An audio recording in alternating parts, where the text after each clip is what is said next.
Good evening. I'm Jessican, the intern at Lexis and Company, and today I will be talking about the history of banking in India. So the history of banking goes back to the ages of Vedic, where practices like usury and loan deeds were very prevalent. The Vedic era and the modern era also witnessed banking activities. The first bank to be set up in India was the Bank of Hindustan. It was in the year 1770 at Calcutta, and it was wound up around 1830 or 32. By 1843, there were three banks under East India Company, which were Bank of Calcutta, Bank of Bombay, and Bank of Madras. In 1921, three banks were merged to form as Imperial Bank of India.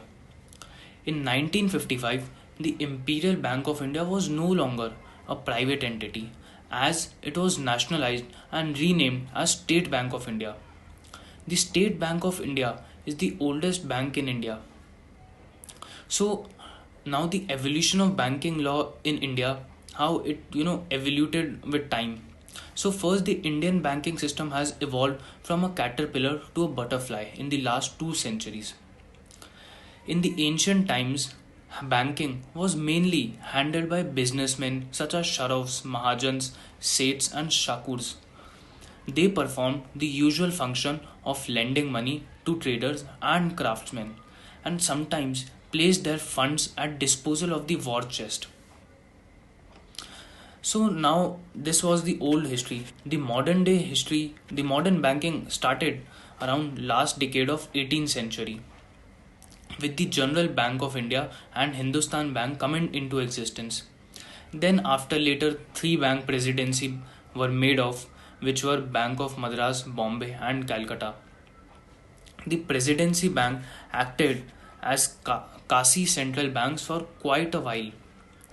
They merged into what we called as today Imperial Bank of India, which was called in 1925. The Swadeshi movement inspired Indian business community to form banks of their own from 1906 to 1911.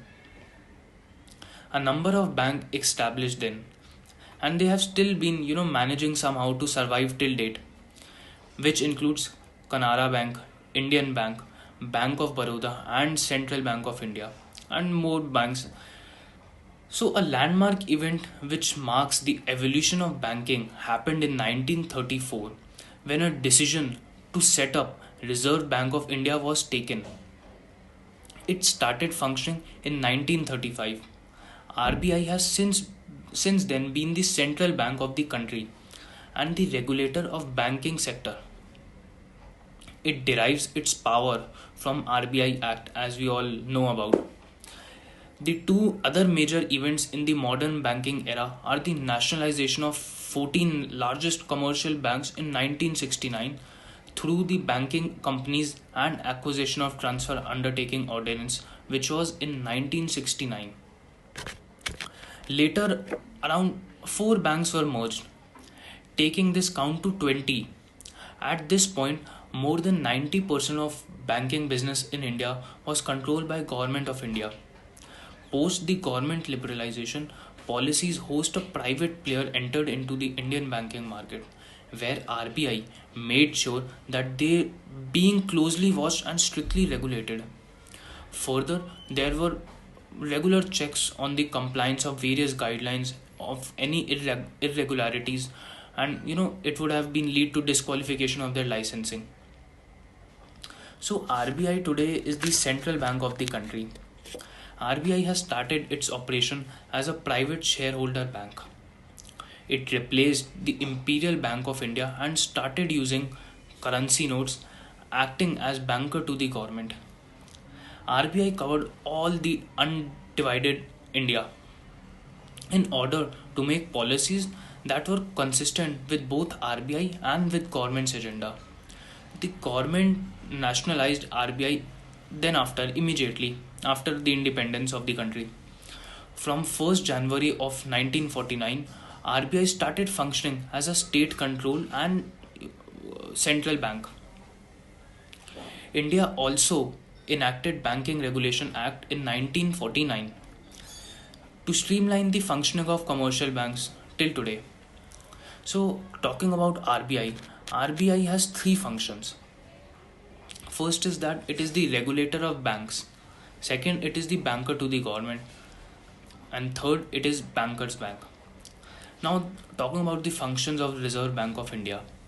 The Reserve Bank of India is the apex bank, which has multifarious functions.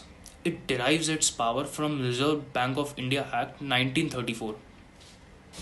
Some of the functions of RBI which I am going to tell are: first, it is the issuer of currency. How? Currency notes can only be issued by Reserve Bank of India. However, 1 rupee notes are still being issued by Ministry of Finance till today. The currency notes have a character of legal tender. That is, they have to be accepted as a mode of debt. Second is that banker and advisor to the government. RBI is the banker and advisor to the government of India. The Reserve Bank of India functions as a banker to the government. It collects funds and makes payment on behalf of the government. It also gives loan to various governments. It also acts as an advisor to the government as it advises government regarding money market, loans, economic policies, matters and many more. Third is that it is the manager of foreign exchange.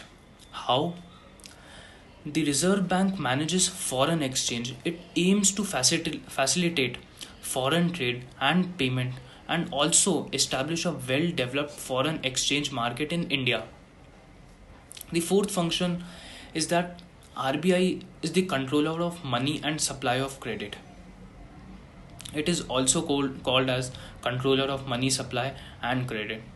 It uses various different methods of control like repo rate and bank rate and reverse repo rate.